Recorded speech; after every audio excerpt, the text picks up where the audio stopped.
Eventually, he drifted to sleep. The next morning, Anita woke up early and tried to bury the previous night in the back of her mind. She swept and mopped the living room carefully. But as she worked, she felt arms suddenly wrap around her waist from behind.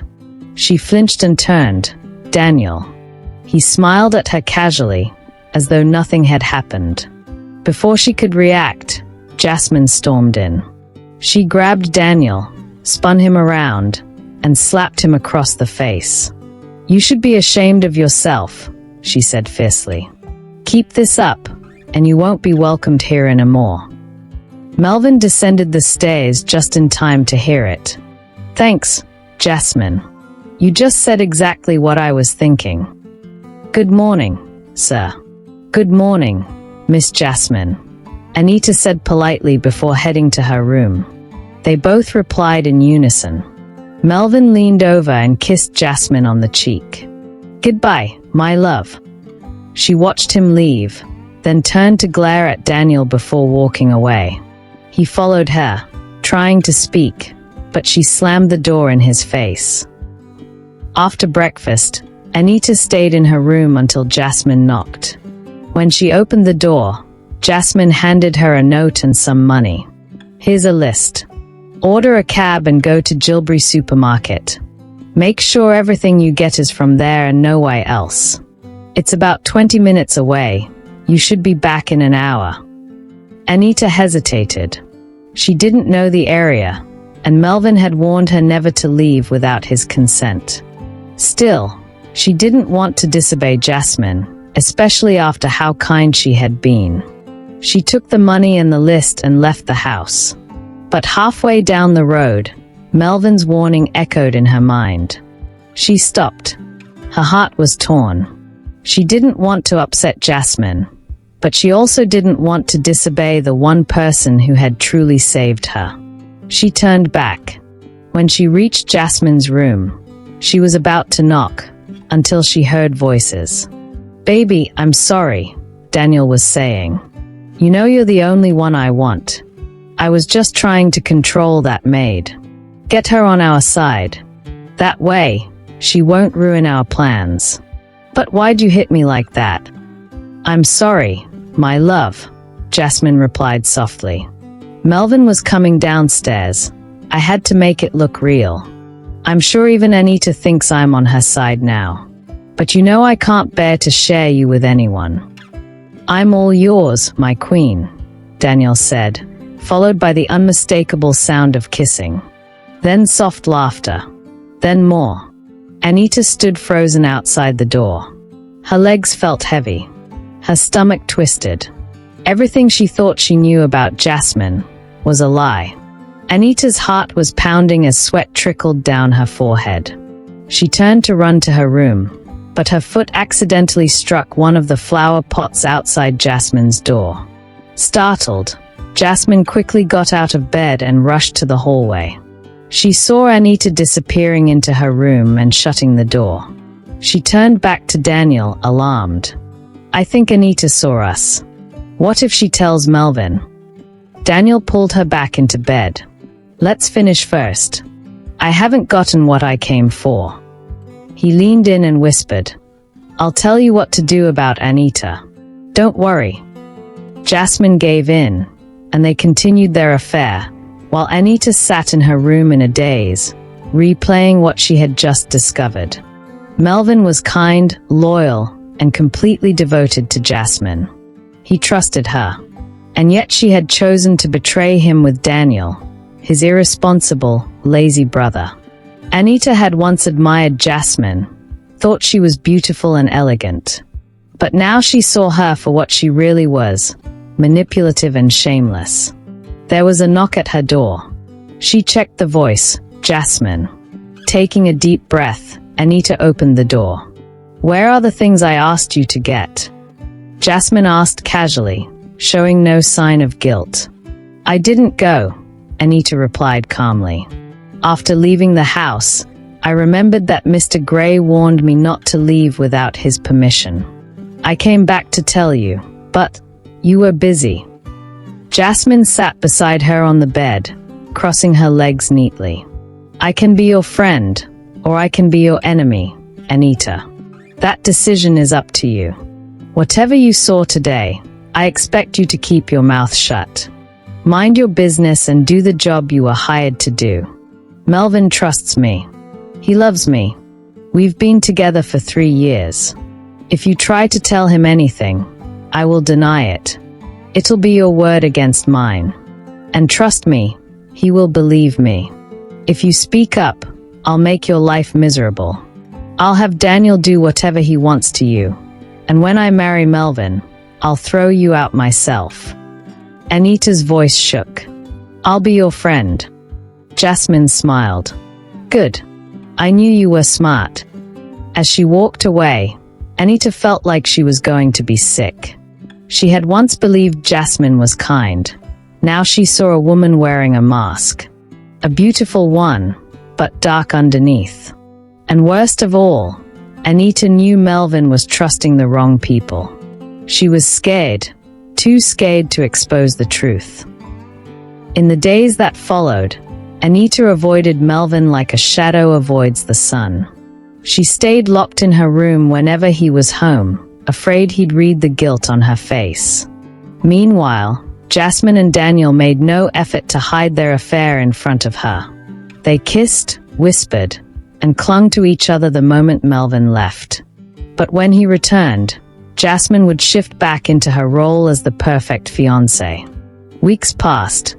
During dinner one night, Melvin asked about Anita. She's eating in her room, Jasmine answered casually. I want to see her, he said. Anita was called down. The moment she saw Melvin, her guilt made her hands tremble. Please pour me some water, he said gently. She picked up the jug and tried to pour, but her hand shook violently. Are you okay? He asked. Yes, sir. I've just been overworking myself, she replied weakly. Melvin turned to Jasmine. Please don't let her do too much. Let her rest more. That only made Anita feel worse. He was so kind, and being deceived so cruelly. I know our wedding is in 3 days, Melvin said, but I have to travel for an important meeting. I'll be back the night before the wedding. I don't want you to go, Jasmine pouted. I'll miss you. Unable to bear the sight, Anita excused herself and went upstairs. The next morning, Melvin was rushing out. Anita came down to say goodbye, and Jasmine kissed him tearfully. Daniel was seated, scrolling on his phone, pretending not to notice. Barely 30 minutes after Melvin left, Jasmine and Daniel began kissing again, this time right on the couch. Disgusted, Anita went outside. She walked a few meters down the road and stood quietly, soaking in the morning sun. That's when she saw something unexpected. Melvin driving back toward the house. He parked beside her. What are you doing out here? Just enjoying the sun, she replied quickly. That's nice, he said with a smile. Glad I saw you. I left an important document on the table outside my room. Please grab it for me. I don't want to go back in. Jasmine will make a fuss. Anita nodded and rushed inside. But as she approached his room, she froze. The sounds coming from inside were unmistakable. Jasmine and Daniel, again. And this time, in Melvin's room. Biting down her emotions, Anita picked up the file and walked back out. Here it is, sir, she said. Melvin smiled. Thanks, Anita. I'll make sure to get you something special on my way back. As he reached for the ignition, Anita said, Wait, sir. I need to tell you something. He paused, turned off the engine. Okay, go on. Be quick, I'm in a hurry. Her heart raced. Her throat went dry. Her mind screamed with memories of Jasmine's threats. Come on, Anita, Melvin urged. I don't have all day. She stammered. Inside. Take a deep breath, he instructed. In and out. Slowly. She followed his words, and it calmed her. Then Melvin said gently, "Now, tell me, Anita, what's wrong?" Anita sighed, her voice trembling. "Sir, right now, Miss Jasmine and Mr. Daniel are in your bedroom, and they are both naked." Melvin stared at her, blinking in disbelief. Then, strangely, he chuckled. "Is that really what you wanted to tell me?" Anita crossed her fingers nervously, unable to smile. Her face was pale and serious. That's when Melvin's smile faded. He saw the sincerity in her eyes and realized she wasn't joking. Without another word, he got out of his car. "Wait here," he said, and strode toward the house. As he approached the front door, denial clung to him like a second skin. Jasmine was the woman he loved. He had done so much for her. 2 years ago, he'd almost run her over on the street. She was crossing aimlessly, numb with grief after losing her mother and sister in an accident. He'd taken her to the hospital, learned her story, and made it his mission to help her heal. He gave her shelter, comfort, love. He became her world, and she became his. He eventually asked her to marry him. He had poured himself into the relationship, and believed she had done the same. She always looked at him like he was her savior. So why? Why Daniel? His lazy, selfish younger brother whom she'd once called immature and entitled. When he reached his bedroom door, the truth hit him like a hammer. Inside, he heard Daniel say, "I love you, Jasmine. And once you've married that loser brother of mine and taken everything, this will be our room. We'll kick him out. I like this room. It's the best." Jasmine's voice replied sweetly, "I love you too, Daniel. I'm tired of hiding. I want the world to know you're mine." Melvin closed his eyes. Pain spread through his chest like fire. He had planned their wedding in just 48 hours. He had invited everyone he knew, wanting to make Jasmine feel special. But she had betrayed him, right in the room they were meant to share forever. He leaned his forehead against the wall beside the door and gritted his teeth. Then, with fury blazing in his eyes, he grabbed the doorknob, but it was locked. He stepped back and kicked the door open with all the strength he had left. Outside, Anita paced nervously, her heart in her throat. What if Jasmine was right? What if Melvin turned against her? What if she lost the only safe place she had ever known? But keeping the truth from him would have eaten her alive.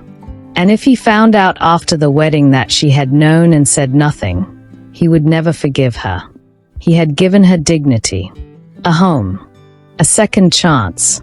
She would bear the wrath of the world if it meant honoring that. Inside the bedroom, both Daniel and Jasmine screamed in shock. Daniel was about to yell, assuming it was Anita, but froze when he saw Melvin standing in the doorway. Neither of them had expected him back so soon. He was supposed to be on a plane by now. Melvin didn't say a word. He walked past them, his eyes burning, and opened his drawer. Realizing what he was about to do, both Daniel and Jasmine scrambled to grab their clothes and ran out of the room. Too late. Melvin pulled out his gun, cocked it, and fired. The shot missed, but sent both of them screaming out of the house. Jasmine, still half-dressed, had no time to collect herself. But shame wasn't her concern anymore, survival was. Melvin chased after them, firing another warning shot that barely missed Daniel.